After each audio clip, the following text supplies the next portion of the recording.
여러분, 안녕하세요. 바로 본론으로 들어가 볼까요? 오늘 우리가 나눌 이야기는 살아가면서 누구나 한 번쯤 겪게 되는 정말 무겁고도 아픈 주제입니다. 바로 깊은 상처, 그리고 거기서 뿜어져 나오는 분노를 도대체 어떻게 다루어야 할 것인가에 대한 건데요. 본격적인 해설을 시작하기 전에 먼저 밝혀될 것이 있습니다. 오늘 다룰 이 놀라운 통찰들은 모두 장영훈 목사님의 설교 자료, 그 중에서도 오늘 첫 화면에 띄어둔 제목이죠. 상처의 분노들 복수로 해결해선 안 됩니다. 라는 설교를 바탕으로 정리했다는 점 기억해 주시고요. 자, 그럼 시작해 보겠습니다. 오늘 우리가 따라갈 전체적인 흐름입니다. 분노를 다루는 법부터 시작해서 사랑으로 포장된 죄의 민낯, 타협이 아닌 진짜 회개, 그리고 거룩함을 빙자한 무서운 속임수를 거쳐서 마침내 공의를 하나님께 맡기는 성경적인 결론까지, 이 무거운 주제를 아주 체계적이고 안전하게 안내해 드릴 테니까요. 끝까지 잘 따라와 주시기 바랍니다. 첫 번째 파트, 분노, 어떻게 다루어야 하는가입니다. 우리가 살다 보면 진짜 말도 안 되게 억울한 일을 겪을 때가 있잖아요. 특히 내 자신이 아니라 내가 사랑하는 가족이나 가까운 사람이 끔찍한 일을 당했다? 그때 솟구치는 분노는 정말 상상을 초월하죠. 눈에는 눈, 이에는 이, 똑같이 당해봐야 돼! 이런 마음이 드는 건 사실 너무나도 자연스러운 인간의 본능입니다. 여기서 오해하시면 안 되는 게 악한 일이나 불의를 보고 화를 내는 것 자체가 나쁜 건 절대 아니라는 거예요. 당연히 화가 나야 정상이죠. 성경도 죄에 대해서는 분명히 분노해야 한다고 가르치거든요. 그런데 장영훈 목사님이 여기서 진짜 핵심적인 질문을 던지십니다. 상처를 입었을 때 우리는 어떻게 반응해야 합니까? 그러니까 문제는 내 속에서 부를 듯 일어나는 그 분노 자체가 아니라 우리가 그 감정을 어떻게 처리할 것인가에 달려있다는 뜻이죠.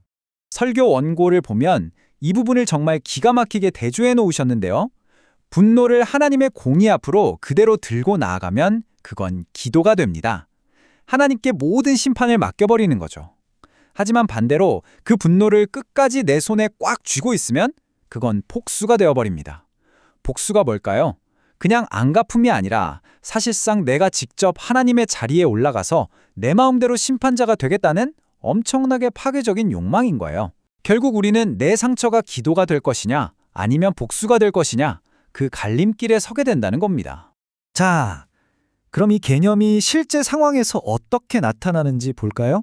두 번째 파트, 사랑으로 포장된 끔찍한 죄입니다.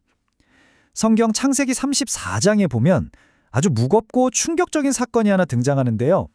야곱의 딸 디나와 세겜이라는 인물 사이에서 벌어진 일을 통해 이 깊은 트라우마가 대체 어디서부터 시작되는지 짚어보겠습니다. 혹시 성경의 이 배경 스토리가 낯선 분들을 위해 아주 간단하게 타임라인을 정리해 드릴게요. 첫째, 세겜이라는 사람이 디나를 끌고 가 강제로 폭력을 가하는 끔찍한 죄를 저지릅니다.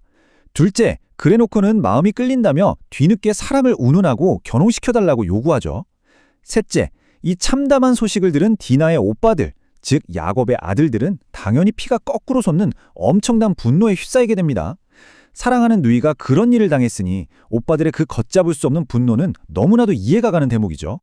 그런데 여기서 설교에 등장하는 정말 뼈 때리는 문장이 하나 있습니다. 바로 이겁니다.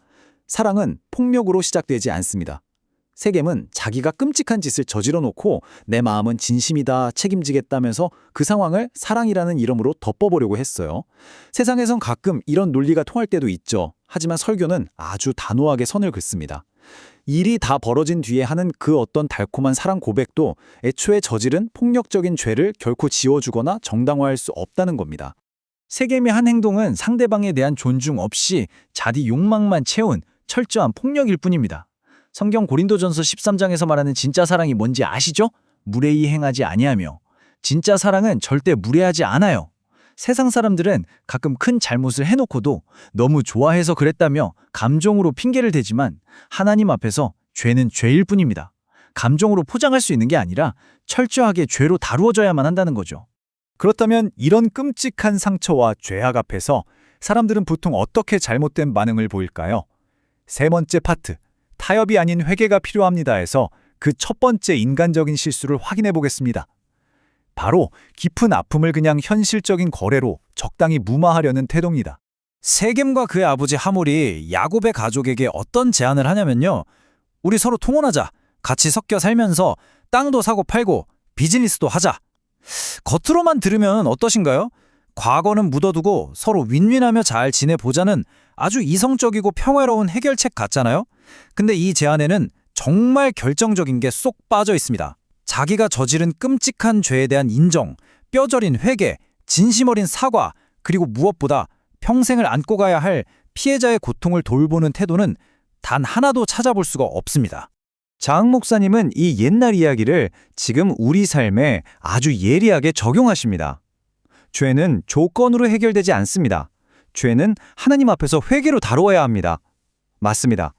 우리도 살다 보면 복잡해지기 싫으니까 그냥 좋은 게 좋은 거지 하거나 적당한 보상금이나 합의로 사건을 조용히 덮으려고 할 때가 있잖아요. 그런데 상처를 그렇게 거래로 덮어버리면 결국 속에서 더 심하게 골마 터질 뿐입니다.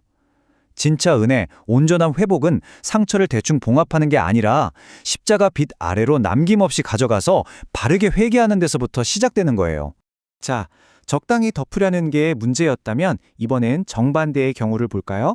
네 번째 파트, 거룩함을 빙자한 속임수입니다.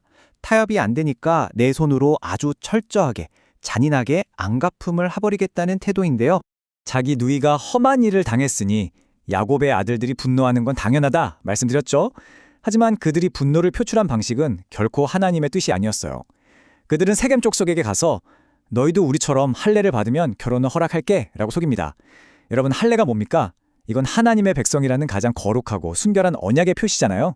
그런데 그들은 이 거룩한 신앙의 행위를 자신들의 치밀하고 잔혹한 살육을 위한 복수의 도구로 아주 철저하게 이용해버렸습니다. 신앙을 무기로 쓴 거죠. 이 사건은 오늘을 사는 우리에게 진짜 무서운 질문을 던집니다. 가슴에 손을 얹고 생각해보세요. 우리가 누군가와 갈등할 때 진짜 하나님의 공의를 구하고 있는 걸까요? 아니면 내 개인적인 분노와 복수심을 하나님의 이름으로 그럴싸하게 포장하고 있는 걸까요? 사람이 일단 분노에 눈이 멀면 이건 다 하나님의 뜻이야, 교회를 지키기 위한 거야 라며 자기 복수를 너무나 쉽게 정당화하거든요. 거룩한 말을 입에 올리면서 뒤로는 악한 안갚음을 계획하는 것. 이것이야말로 하나님 앞에서 정말 두려워해야 할 끔찍한 죄입니다. 그러면 대체 어떻게 하라는 걸까요?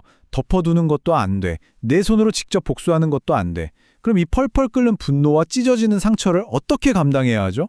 드디어 오늘의 클라이맥스이자 유일한 성경적 대안 5번째 파트, 공의는 하나님께 맡기십시오로 넘어가 보겠습니다. 이 꼬일 대로 꼬인 매듭을 푸는 마스터키가 바로 로마서 12장 19절에 있습니다. 들어보세요. 내 사랑하는 자들아, 너희가 친히 원수를 갚지 말고 하나님의 진노하심에 맡기라. 여러분, 이 말씀은 억울해도 꾹 참고 넘어가라거나 정의가 필요 없다는 뜻이 절대 아니에요. 공의는 반드시 필요합니다. 단지 그 가장 완벽하고 한치의 오차도 없는 심판의 권한이 오직 하나님께만 있다는 걸 인정하라는 뜻이죠. 내가 직접 복수하면 내가 내 인생의 하나님이 되는 거지만 이 분노를 내려놓는다는 건 하나님만이 유일한 재판장이심을 내 삶으로 고백하는 진짜 믿음입니다. 그래서 장 목사님은 우리가 당장 삶에 적용할 수 있는 4가지 스텝을 정리해 주셨어요. 첫째, 억지로 괜찮은 척 덮어두지 말고 내 아픔을 하나님 앞에 솔직히 쏟아내기. 둘째, 죄는 적당히 타협하지 않고 죄라고 분명하게 다루기. 셋째, 그 판단과 공의를 전적으로 심판자이신 하나님께 넘겨드리기. 넷째, 내 감정이 이끄는 대로 폭주하지 않고 철저히 하나님의 뜻을 따르기. 여러분, 하나님을 기다린다는 건 그냥 두 손 놓고 당하기만 하는 수동적인 태도가 아니에요. 오히려 내 상처의 사건 파일을 최고 재판정이신 하나님께 정식으로 넘기는 아주 적극적이고 능동적인 믿음의 결단인 겁니다. 이걸 말로만 하신 게 아니라 자기 몸으로 완벽하게 증명해내신 분이 계시죠. 바로 십자가에 달리신 예수님이십니다. 베드로전서 2장을 보면요, 예수님은 아무 죄도 없이 온갖 조롱과 모욕, 폭력을 다 당하셨잖아요. 근데 같이 욕하거나 위협하지 않으셨어요. 힘이 없어서가 아니죠. 오직 공의로 심판하시는 이에게 부탁하셨기 때문입니다. 밤에 자려고 누웠다가 억울해서 입을 뻥뻥 걷어차고 싶을 때 있잖아요. 그럴 때 우리는 복수의 칼을 가는 대신 침묵하며 하나님께 모든 걸 맡기셨던 그 예수님의 십자가를 바라봐야 한다는 겁니다. 오늘 해설을 관통하는 가장 핵심적인 진리가 바로 이겁니다. 악에게 지지 말고 선으로 악을 이기라. 저놈이 악하게 나오니까 나도 똑같이, 아니 2배로 더 악하게 갚아주겠다? 그렇게 복수해서 이기면 속이 시원할 것 같죠? 하지만 성경은 말합니다. 악한 방법을 쓰는 순간 우리는 그 싸움에서 이긴 게 아니라 이미 악에게 져버린 거라고요. 진정한 승리는 저 진흙탕 속으로 같이 뛰어들어가는 게 아니라 십자가의 길, 바로 그 선으로 악을 압도하는 데 있습니다. 이제 오늘 시간을 마무리하면서 여러분의 영혼을 깊숙이 찌르는 질문 하나를 던지고 싶습니다. 스스로에게 한번 진지하게 물어보세요. 내 안에 있는 이 뜨거운 분노는 지금 누군가를 향한 복수의 칼날이 되고 있습니까? 아니면 하나님을 향한 기도가 되고 있습니까? 묻어둔다고 상처가 알아서 사라지지 않고요. 내 손으로 피 터지게 복수한다고 결코 치유되지 않습니다. 오늘 이 시간 여러분의 그 가장 깊은 상처와 억울함을 공의로우신 하나님 앞에 남김없이 내려놓아 보세요. 그 지독한 분노가 나를 망치는 복수가 아니라 하나님을 향한 간절한 기도로 뒤바뀌는 놀라운 회복의 역사를 꼭 경험하시기를 바랍니다. 함께해 주셔서 감사합니다.